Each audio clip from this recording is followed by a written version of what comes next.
I've got another story for you regarding a band I was in called OJ's Acquittal. Who gives a shit? And one night we were booked with an all-lesbian group called the Vegetarians. I don't get it. And after the night was over, the Vegetarians invited us to a party. And, being the smart man that I am, I did the math and I realized that drunk lesbians at a lesbian party will probably do lesbian shit. You mean like drink beer? And that sounds like a good time. Now, don't get me wrong, one of the girls in the band smelled like she'd been trapped in a porta-john designated for users with chronic diarrhea. That's what I got. And if she was straight, she couldn't get laid by a Mormon who borrowed a dick from Ron Jeremy. I got a shit. But the other chicks in the band looked halfway decent enough, even though they did have haircuts like Drew Carey. He's the pet detective. But it was too late that I realized that the party included gay men as well, which meant my presence there was more strange than a dildo prize and a box of Frankenberry. Or Fruit Loops. But I walk into the house anyway, and I'm not sure which was more overwhelming. The endless sea of flannel shirts on women, or the amount of napkin-wristed men with semen on their breath. Dare me to scream something at him. Alright. Now combine all of that with the entire Madonna catalog on shuffle, Watch this. and you've got quite an assault on the senses. You suck.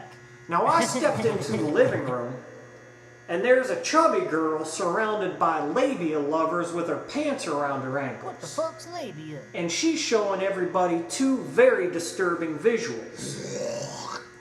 Now I got a good look at both, and I realized I hadn't been that disgusted by the sight of a woman since the Facts of Life episode when Natalie and Mrs. Garrett smeared mayonnaise on each other's naked bodies and shit in Tootie's roller skates.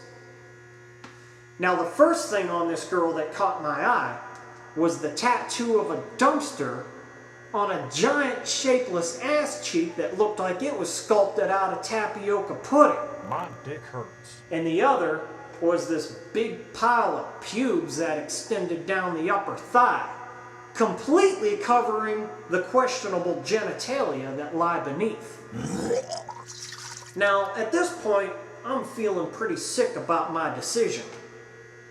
Instead of coming to this party, what I should have done was went to Perkins to be served by a waitress whose bitter stare tells me that it's my fault that she's working the graveyard shift serving biscuits and gravy to loud drunks who piss themselves. I think I pissed myself. Now, at this point, I had to head for the bathroom because I could feel my convenience store hot dogs from dinner considering a comeback tour. They do make good hot dogs. And on my way, I pass a bedroom, and unfortunately, I just happened to glance inside.